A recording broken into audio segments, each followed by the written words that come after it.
इसके पहले कि हम वचन में जाएं, एक छोटी प्रार्थना करें। पिता परमेश्वर, आपको धन्यवाद देते प्रभु जी जीवन की तमाम आशीषों के लिए प्रभु जी, जबकि इस महामारी के समय में आपने हम सबों को बचा करके रखा है, इसलिए आपको हम हृदय से बहुत बहुत धन्यवाद देते प्रभु जी। हम आपकी आराधना स्तुति कर नहीं पाते, इसलिए आपको धन्यवाद देते प्रभु जी। आज जो वचन आपने दिया है परमेश्वर पिता, आपका वचन आपके लोगों तक पहुंचाने में आप हमारी सहायता करिए। वचन की तैयारी को प्रबल करिए प्रभु जी। सारा आदर महिमा परमेश्वर पिता आपको मिलने पाए, और इस विनती को आपके पुत्र यीशु मसीह के नाम से मांगता हूँ, सुनिए और ग्रहण कर लीजिए, आमीन। इन दिनों में कोरोना महामारी का बड़ा डर और भय फैला हुआ है।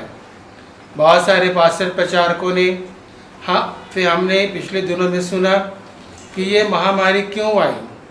अलग अलग लोगों ने अलग अलग विचार रखे। किसी ने कहा कि ये महामारी इसलिए आई क्योंकि हम परमेश्वर के रास्ते से भटक गए थे, हमारा चाल चलन भटक गया था, मनुष्य अपने ऊपर भरोसा करने लग गया था और परमेश्वर को भूल गया था, और परमेश्वर को उसने याद नहीं किया। इसलिए परमेश्वर ने ऐसी एक छोटे से विषाणु को, वायरस को भेजा जो आग से दिखता भी नहीं है, और जिसके कारण से हम सब परेशान हो गए और लगातार मौतें आ रही हैं। और इन दिनों में हम सब डर और भय के माहौल में जी रहे हैं। पिछले दिनों में हमने बहुत सारे लोगों से इन बातों को सुना है और सीखा है, पर आज जो मैं कहने जा रहा हूँ और एक बात है, जो ये सब बातें जो हैं प्रभु यीशु मसीह के द्वितीय आगमन के पहले की बातें हैं, जो होना निश्चित है। हम जानते हैं, हम सब पढ़ चुके हैं कि प्रभु यीशु मसीह का आगमन होना निश्चित है, और प्रभु यीशु मसीह का आगमन जो होगा वो 2 बार होगा। हम में से कई लोग जानते हैं हम प्रभु यीशु मसीह का आगमन 2 बार होगा। एक बार बादलों में होगा, और दूसरे बार जब बादलों में होगा तब उस समय जो लोग प्रभु यीशु मसीह में सोए हैं वे सब उठा लिए जाएंगे, और जो प्रभु यीशु मसीह के ऊपर विश्वास करते हैं, जिन्होंने अपना जीवन प्रभु यीशु मसीह को दिया है और जो प्रभु यीशु मसीह के समान चलते हैं, उन सबों को प्रभु यीशु मसीह अपने साथ उठा ले जाएंगे। और जैसे ही उठा लिए जाएंगे वैसे महाक्लेश काल का समय शुरुआत हो जाएगी, और ये महाक्लेश काल का समय 7 वर्ष का रहेगा, हम सब जानते हैं। और 7 साल में भी 3.5 साल 2 वर्ष 2 भागों में बांटा गया है, जिसे दानियल नबी ने हमें बताया है। और पहले 3.5 वर्ष में ये अवसर होगा कि हम फिर से मन फिरा के प्रभु के साथ में उठा लिए जाएं। परंतु जो पहले 3.5 साल रहेंगे वे बहुत ही कठिन रहेंगे, बहुत ही कठिनाई से लोग प्रभु यीशु मसीह को ग्रहण करने पाएंगे। बहुत नाना प्रकार की यातनाएं, नाना प्रकार की तकलीफ़ें उनको झेलनी पड़ेंगी, हम ये सब जानते हैं। और अंत के दिनों में एक और बात होगा, जब तक प्रभु यीशु मसीह का आगमन नहीं होगा, या प्रभु यीशु मसीह, यहाँ पर हम देखते हैं कि चेले लोग प्रभु यीशु मसीह से पूछ रहे थे कि आपका आगमन कब होगा, जब आप इस पृथ्वी से उठा लिए जाएंगे। तब उन्हीं बातों को यहाँ पर कहते हैं। हम देखते हैं प्रभु यीशु मसीह ने जो कहा उसको हम मत्ती में देखते हैं, मरकुस में देखते हैं, और लूका रचित सुसमाचार में भी हम इस बात को पाते हैं कि क्या क्या होंगी अंत के दिनों में। बहुत सारी बातें यहाँ पर लिखी हुई हैं। हम देखते हैं कि जब प्रभु यीशु मसीह का आगमन होगा उसके पहले यरूशलेम का जो मंदिर है वो बनाया जाएगा। यरूशलेम का मंदिर अब यरूशलेम का मंदिर जो है उसके पीछे काफ़ी विवाद की स्थिति चल रही है और लड़ाई झगड़े की स्थिति चल रही है। यरूशलेम जो है, जो इज़राइल में पाया जाता है, यरूशलेम आज की वर्तमान स्थिति में वो उस पर यहूदियों का पूरा कब्जा नहीं है, इजराइलियों का कब्जा नहीं है। उसमें आधे में इजराइलियों का कब्जा है और आधे में फलिस्तीनियों का कब्जा है, और जो यरूशलेम जो है उसके ऊपर विवाद की स्थिति हो रही है।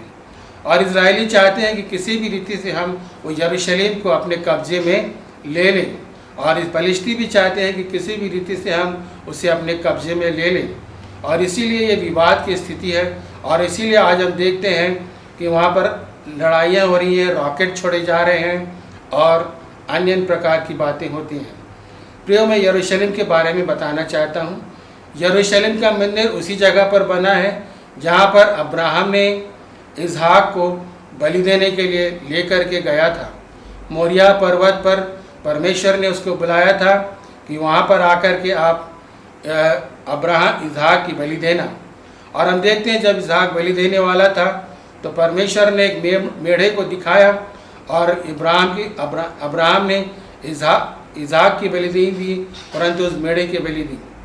उसी जगह पर दाऊद राजा को एक दर्शन प्राप्त होता है और उसी जगह पर मोरिया पर्वत पर जो है सुलेमान राजा ने इस मंदिर को बनाया था। तो ये हम देखते हैं दूसरा इतिहास उसका 3रा अध्याय में हम इस बात को पाते हैं। और उसके बाद सन 587 BC में इस मंदिर को नष्ट कर दिया गया था। सिदकिय्याह राजा के समय में जब उसने बेबीलोन के राजा से बलवा कर लिया तो उस समय बेबीलोन का राजा नबूकदनेस्सर था। नबूकदनेस्सर ने शहरपनाह को पूरी तोड़ दी और उस शहरपनाह की कुछ दीवारें बच गई और कुछ दीवारों को तोड़ दिया और साथ ही साथ यरूशलेम के मंदिर को आग लगा दिया। यह पहली बार हुआ जब नबूकदनेस्सर राजा ने यरूशलेम के मंदिर को नष्ट कर दिया। ये हम पाते हैं दूसरा राजा उसका 8वां अध्याय में हम इस बात का विवरण पाते हैं। उसके बाद 70 वर्ष के पश्चात नहमिया ने, जो कि पियाऊ था, वो शहरपनाह को बनाने के लिए वहाँ से आया और उसने शहरपनाह को बनाया। और उन्हीं दिनों में जरुब्बाबेल जो याजक था, याजक ने हेरोदेस राजा की मदद से वहाँ पर मंदिर का पुनः निर्माण किया। दोबारा से मंदिर का निर्माण 70 साल बाद हुआ। और जो दोबारा निर्माण हुआ था मंदिर का, ये बहुत ही भव्य था, पहले मंदिर से भी अच्छा था। ऐसे कहते हैं टीकाकार लोग, इस बात को कहते हैं कि वो पहले मंदिर से भी अच्छा था और पहले मंदिर से भी बड़ा था। हम देखते हैं यहाँ पर नहमिया ने और जरुब्बाबेल ने दोबारा से मंदिर को बनाया। और इसको बनाने के बाद में वहाँ पर जब प्रभु यीशु मसीह का जन्म हो जाता है, प्रभु यीशु मसीह भी उस मंदिर में जाते हैं, बचपन से जाते हैं, बड़े तक जाते हैं। और उसके बाद में ईसा मसीह यीशु के साथ 70वें वर्ष में, यीशु के जन्म 70वें वर्ष में ये जो फिर से रोमी साम्राज्य के द्वारा से ये मंदिर तोड़ दिया जाता है। और आज वहाँ पर कोई भी मंदिर नहीं है, कोई भी जगह नहीं, मंदिर नहीं है। आज वहाँ पर दूसरे स्थान बन गए हैं। आज उस जगह पर टेम्पल माउंट है, उस जगह को हम टेम्पल माउंट कहते हैं। और अल आस्का मास्क है, एक मस्जिद है वहाँ पर, और वेस्टर्न वॉल है, शहरपनाह है वहाँ पर। हम देखते हैं प्रियो, इजरायली लोग इस यरूशलेम को इसलिए अपने कब्जे में लेना चाहते हैं कि परमेश्वर ने उस जगह को उन लोगों को दिया था। हम देखेंगे यदि हम यिर्मयाह की किताब में यदि हम यहेजकेल की किताब में देखेंगे तो यहेजकेल 47 का 13 से लेकर के 20 पद में पूरा ये विवरण दिया गया है कि इजरायलियों की जगह कहाँ से कहाँ तक तुम्हारी है, किस पहाड़ी से लेकर के किस नदी तक, किस नदी से लेकर के किस नाले तक, किस नाले से लेकर के किस पहाड़ तक, कहाँ से कहाँ तक, किस तराई तक आपकी ज़मीन है करके परमेश्वर ने इजरायलियों को बताया था। और आज इजरायली उसी ज़मीन के लिए जद्दोजहद कर रहे हैं, उसी के लिए लड़ाई कर रहे हैं। हम जानते हैं कि इजराइल जो है 1947 में आज़ाद हुआ। जब उसको आज़ादी मिली तो पूरा का पूरा जो लैंड उनका था वो उनको नहीं मिला, उनको वो लैंड नहीं मिला। और उसके बाद 1966 में 6 दिन का वार हुआ और उन्होंने बहुत सारी ज़मीन को फिर से उन्होंने जो उनके कब्जे में नहीं थी कब्जे में ले लिया। और आज के दिन में जो गाजा पट्टी है, जो यरूशलेम से लगा हुआ गाजा पट्टी है, और ये सब जहाँ पर फलस्तीन जगह है वो सब फलस्तीनियों के अंडर में है। इज़राइल में, यरूशलेम में कुछ जगह में अभी भी फलस्तीनी लोग रहते हैं और वे फलस्तीनी जो लोग हैं वो मुसलमान धर्म का पालन करते हैं। और इजरायली लोग चाहते हैं कि किसी भी रीति से उन फलिस्तियों को वहाँ से खदेड़ दिया जाए और उनकी ज़मीन वो वापस चाहते हैं। इसी रीति से वो जब 6 परिवारों को वहाँ से वे लोग निकालना चाह रहे थे, खदेड़ना चाह रहे थे, और उसी बीच वहाँ पर हंगामा हुआ, उसी बीच वहाँ पर लड़ाई झगड़े हुए। फलिस्तियों ने पत्थर बरसाए, इजरायलियों ने बंदूक रबर की गोलियां चलाई और कुछ लोग घायल हुए। यह उस समय का इजरायली लोग 1966 में 10 मई का एक जश्न मनाते हैं, जब उन्होंने यरूशलेम में इजराइल की बहुत सारी जगहों को अपने कब्जे में ले लिया था। ये जो 10 मई है, 10 मई के दिन वो लोग जश्न मनाने जा रहे थे और फलिस्ती जानते थे कि वो लोग जश्न मनाने आएंगे और वो लोग भी पूरी तैयारी में थे। और इस तरीके से यहाँ पर दंगा हो जाता है, यहाँ पर लड़ाई झगड़ा हो जाता है और बहुत से लोग मारे जाते हैं और बहुत से लोग घायल हो जाते हैं। उसके बाद से हम देख रहे हैं 2-3 दिनों से बहुत ज़्यादा लड़ाइयाँ हो रही हैं, बहुत ज़्यादा रॉकेट छोड़े जा रहे हैं हमास की तरफ से, फ़लस्तीन की तरफ से और भी अन्य कंट्रीज़ के तरफ से। परंतु हम जानते हैं प्रियो कि इजराइल के पास एक बैलिस्टिक मिसाइल है। वो जो भी रॉकेट छोड़ा जाता है उसको वो हवा में ही मार करके उसको तहस नहस कर देता है और वो मिसाइल यरूशलेम में किसी भी लोगों को नुकसान पहुंचाने नहीं पाता। हालांकि वो लोग 300 मिसाइल छोड़ रहे हैं, 200 मिसाइल छोड़ रहे हैं, हालांकि उसमें से कुछ मिसाइल जो है वो पृथ्वी पर गिर रहे हैं और उससे यरूशलेम वासियों को नुकसान हो रहा है, वे लोग मृत्यु को प्राप्त कर रहे हैं। परंतु फिर भी बहुत सारी मिसाइल, ये बैलिस्टिक मिसाइल की वजह से वो लोग उसको नष्ट कर नहीं पा रहे हैं। ये जो ज़मीन है ये सिर्फ 35 एकड़ ज़मीन है जिसका विवाद चल रहा है और जिसकी लड़ाई चल रही है। फिर हम जानते हैं कि यरूशलेम जो है ये उनका ही है। अभी हम देखते हैं कि यहाँ पर जितने फ़लस्तीनी लोग हैं और हमास जो कि एक आतंकवादी संगठन है फ़लस्तीनियों का, वो और यूएई और टर्की और पाकिस्तान, ऐसे बहुत सारे मुस्लिम कंट्रीज़ जो इजराइल के चारों ओर हैं, सब लोगों ने एका कर लिया है और सब के सब इजराइल के विरुद्ध वार करने वाले हैं। हो सकता है वार होगा भी, हो सकता है वार ना हो सकता है यूनाइटेड नेशन आकर के संधि करा दे और जब वो संधि करा देगी तो ये शांत हो जाएगा। पर एक दिन ऐसा आएगा, हम बाइबल के अनुसार से जानते हैं कि एक दिन ऐसा आएगा कि यरूशलेम उनके कब्जे में होगा और जिस जगह पर उन्होंने डोम ऑफ द रॉक बनाया है, उसी जगह पर, जिस जगह पर यरूशलेम का मंदिर था, उसी जगह पर तीसरा मंदिर तैयार होगा। प्रियो, हम जानते हैं कि इन दिनों में इजरायलियों लोगों ने पूरा तैयारी करके रखा है। एक एक ईंट, पत्थर, दरवाज़ा, खिड़की सब बना करके वो लोगों ने रखा है कि जिस दिन भी उन लोगों को यह आदेश आ जाएगा कि हमको मंदिर बनाना है, वे लोग बहुत ही शीघ्र मंदिर को बना देंगे। और हम देखते हैं, बाइबल बताती है, बाइबल बताती है, वो ये कहती है कि जिस दिन मंदिर बन जाएगा उसके कुछ समय के बाद में यदि तुम वहाँ पर घृणित वस्तु को बैठी हुई देखो, हम निकाल लें, सब लोग निकाल लें, मत्ती रचित सुसमाचार उसका 24वां अध्याय, मत्ती रचित सुसमाचार उसका 24वां अध्याय और 15 पद। इसलिए जब तुम उस उजाड़ने वाली घृणित वस्तु को, जिसकी चर्चा दानियल भविष्यवक्ता के द्वारा की गई थी, पवित्र स्थान में खड़ी हुई देखो, तब जो यहूदिया में हो वे पहाड़ों पर भाग जाए, जो छतों पर हो वो घरों में से सामान लेने को न उतरे। घृणित वस्तु आ जाएगी, उस स्थान पर बैठ जाएगी। और इसका विवरण हमको मरकुस में भी मिलता है। मरकुस 13 उसका 14 पद जो पढ़े हैं 13 तक, उसका 14 पढ़ेंगे, वहाँ भी लिखा है, अतः जब तुम उस घृणित वस्तु को जहाँ उचित नहीं वहाँ खड़ी देखो, पढ़ने वाला समझ ले, तब जो यहूदिया में हो पहाड़ पर भाग जाए। यहाँ पर जो घृणित वस्तु का विवरण है वो एंटी क्राइस्ट है। जैसे ही एंटी क्राइस्ट बैठेगा उसके थोड़ी देर पहले ही परमेश्वर का प्रभु यीशु मसीह का आगमन हो जाएगा, यानी कि रप्चर हो जाएगा, जिसे हम कहते हैं कि प्रभु यीशु मसीह का आगमन बादलों में हो जाएगा और वो अपने लोगों को उठा ले जाएगा।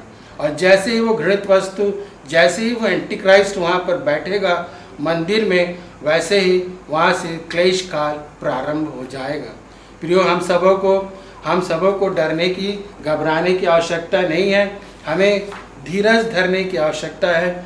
जैसे परमेश्वर ने अपने वचन में बाइबल में कहा है कि जब तुम अंजीर के पेड़ में कोमल पत्तियों को देखते हो तो समझ लेते हो कि ग्रीष्मकाल निकट है।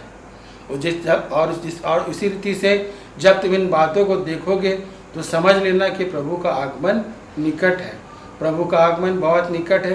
प्रियो, जब ये पीड़ाओं का प्रारंभ है, ये पीड़ाओं का प्रारंभ ही प्रभु यीशु मसीह के आगमन को दर्शाता है।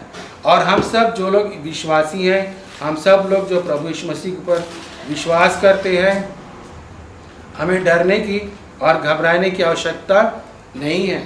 पर हम देखते हैं वचन में कि प्रभु यीशु मसीह चोर के समान आएगा, परंतु ये चोर के समान उन लोगों के लिए आएगा जो लोग परमेश्वर को नहीं जानते, प्रभु यीशु मसीह को नहीं जानते, जो बाइबल को नहीं जानते। परंतु जो हम लोग हैं, जो वचन को जानते हैं, वचन को पढ़ते हैं, हम लोगों के लिए वो चोर के समान नहीं आएगा।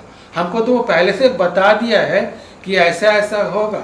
हमें क्या करना है? हमें तैयारी करना है, हमें तैयारी के साथ में रहना है। मैं एक और वचन आपके लिए पढ़ना चाहता हूँ जो कि पाया जाता है थिस्सलुनीके की किताब, उसका 5वां अध्याय और 3 पद से उसका 5वां अध्याय। मैं कुछ पद पढ़ूंगा यहाँ पर। 2 पद में लिखा है, क्योंकि तुम आप जानते हो कि जैसा रात को चोर आता है वैसे ही प्रभु का आगमन होगा। ये अन्य जाति लोगों के लिए है, परंतु हमारे लिए क्या है? 4 पद से पढ़ेंगे। पर हे भाइयों, तुम तो अंधकार में नहीं हो कि वह दिन तुम पर चोर की नाई आ पड़े, क्योंकि तुम सब ज्योति की संतान और दिन की संतान हो। हम न रात के हैं न अंधकार के हैं। हम लोग तो ज्योति की संतान हैं, हम लोग तो दिन की संतान हैं। परमेश्वर ने हम सबों को पहले से बता दिया है कि द्वितीय आगमन कैसा होगा और वो किस रीति से आएगा। हमें डरने की, घबराने की कोई बात नहीं है। अभी जो कोरोना हो रहा है, इसमें बहुत से लोग मर रहे हैं, मृत्यु को प्राप्त कर रहे हैं, और इसमें बहुत सारे मसीह भाई बहन, पास्टर, प्रचारक सब लोग जा रहे हैं। हम नहीं जानते कि परमेश्वर की क्या इच्छा है। शायद उनका समय पूरा हो गया होगा, इसलिए वो लोग जा रहे हैं। परंतु हमें धीरज रखना है, हमें विश्वास रखना है परमेश्वर पर। तो हमें क्या करने की आवश्यकता है? प्रियो, हम देखेंगे लूका के सुसमाचार उसका 21वां अध्याय और 18वां पद। यहाँ पर वचन में लिखता है कि तुम्हारा सिर का एक बाल बांका भी ना होगा, परंतु तुम्हारे सिर का एक बाल बांका ना होगा। अपने धीरज से अपने प्राण को बचाए रखोगे। परमेश्वर हमारी बालों की भी चिंता करता है, तो क्यों ना वो हमारे शरीर की, हमारे स्वास्थ्य की चिंता को करेगा। हमें करना क्या है? हमें सावधान रहना है, हमें जागते रहना है। इसी लूका रचित सुसमाचार के 21वें अध्याय के 34वें पद में, 36वें पद में और 37 पद में लिखा है कि हर समय हमें प्रार्थना करने की आवश्यकता है, हर समय जागते रहने की आवश्यकता है और हर समय सावधान रहने की आवश्यकता है। संसार की चिंताओं में, संसार की बातों में लिप्त होने की आवश्यकता नहीं है, परंतु हमें पूरी रीति से परमेश्वर के ऊपर भरोसा रख करके और धीरज रखने की आवश्यकता है। फिर जैसे कि हम पुराने नियम में देखते हैं कि जब अकाल पड़ा, पुराने नियम में भी महामारी पड़ती थी, अकाल पड़ता था, लोग मरते थे, परंतु फिर भी परमेश्वर उनके संग और साथ रहता था। जैसे कि उत्पत्ति की किताब इसके 26वें अध्याय में हम देखते हैं, जब गरार में अकाल पड़ा तो उस समय इसहाक था और इसहाक ने जोता बोया। उसी प्रकार याकूब के समय में जब मिस्र देश में और कनान देश में अकाल पड़ा तो याकूब जब मिस्र का प्रधानमंत्री होकर के वहाँ था, उसने पूरी तैयारी कर ली थी। 7 साल का जब फसल का समय था, उसने बहुत सारे गोडाउन बना लिए थे, गोडाउन में अनाजों को रखा था। और ये बात याकूब का पिता यूसुफ जानता था, याकूब जानता था, और वो अपने भाइयों समेत वहाँ पर उन लोग आए और उनकी प्राणों की रक्षा हुई। ये हम देखते हैं, ये जो पाया जाता है जेनेसिस उत्पत्ति 47 का 13 में हमें मिलता है। और वे लोग अपने भाई यूसुफ के पास गए और यूसुफ ने उनके खाने पीने का इंतजाम किया और साथ ही ना ही इंतज़ाम किया परंतु गोशेन में भी उनके रहने का इंतज़ाम किया। गोशेन एक तराई देश था, बहुत ही फलवंत जगह थी, वहाँ पर यूसुफ ने उनको रहने के लिए जगह दी। उसी प्रकार से हम देखते हैं आहाब राजा के समय में जब एलिया के द्वारा से अकाल पड़ा तो सारपत की विधवा की परमेश्वर ने सुधि ली। जब जब अकाल पड़ा तब तब परमेश्वर ने अपने लोगों की सुधि ली। परमेश्वर ने इज़ाक की सुधि ली, परमेश्वर ने याकूब और उसके घराने की सुधि ली, और जितने इज़राइली थे उनकी सुधि ली। परमेश्वर ने सारपत की सुधि ली। इस प्रकार से परमेश्वर मेरे को और आपको और हम सबों को कभी नहीं छोड़ेगा। प्रियो, हम कभी ना डरें। परमेश्वर अपनी सहायता हम पर हर समय करने के लिए तैयार है। भजन संहिता 20 उसका 27 पद में लिखता है, किसी को रथों का भरोसा, किसी को घोड़ों का भरोसा है, परंतु हम तो अपने परमेश्वर यहोवा ही पर भरोसा रखेंगे। हमारा भरोसा मॉडर्न साइंस पर नहीं है, हमारा भरोसा घोड़ों पर नहीं है, रथों पर नहीं है, ना नेता पर नहीं है, राज्य पर नहीं है, डॉक्टर पर नहीं है। हमारा भरोसा केवल परमेश्वर पर है। बच निकलने के लिए घोड़ा काफ़ी होता है। भजन संहिता 33 में लिखा है। यहाँ पर लिखता है भजन संहिता 44 में, किसी को धनुष पर भरोसा है, किसी को अपनी तलवार के ऊपर भरोसा है, परंतु हमको अपने परमेश्वर यहोवा पर भरोसा है। प्रियो, आज हम सबों को अपने यहोवा परमेश्वर के ऊपर भरोसा रखना है। It is better to trust in the lord than to the man. हमें मनुष्य के ऊपर भरोसा रखने से बेहतर है कि हम परमेश्वर के ऊपर भरोसा रखें। यहोवा की शरण लेनी परमेश्वर पर यहोवा की शरण लेनी मनुष्य पर भरोसा रखने से उत्तम है। हम सबों को परमेश्वर की शरण में जाने की आवश्यकता है और परमेश्वर के ऊपर भरोसा रखने की आवश्यकता है, क्योंकि पहला थिस्सलुनीकियों उसका 1:7 में लिखता है, क्योंकि परमेश्वर ने हमें भय की नहीं परंतु सामर्थ और प्रेम और संयम की आत्मा दी है। परमेश्वर इन वचनों के द्वारा से हम सबों को सहायता करें।